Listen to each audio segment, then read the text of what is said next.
I was told you could tell a tree's age by the amount of rings it has. Now, I'm not sure if that's a lie or if some trees just be aging backwards. My family tree doesn't have a lot of rings in it.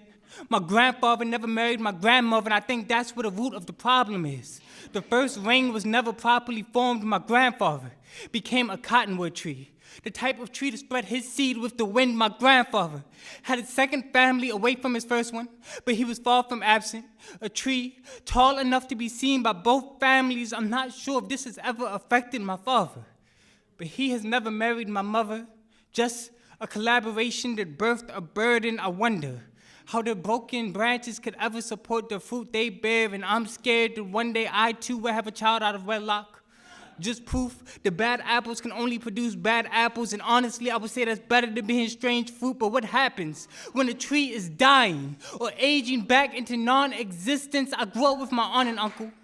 They would argue so much. I used to believe my family tree would lose more years. That all the pressure built from their fights would cause their ring to break. My uncle has caused parts of my family to split apart, and my aunt doesn't know how to welcome them back. My family tree has lost so many years, I'm afraid it will end with me.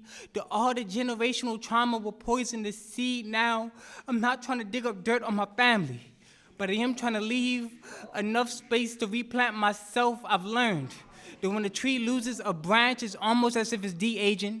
That you can replant a tree branch to start a new tree. The new roots can grow from the parts cut off. The only problem with that is it will grow to be an exact copy of the parent tree. So even if I have a family of my own, there's no guarantee that the problem won't stem from the same roots.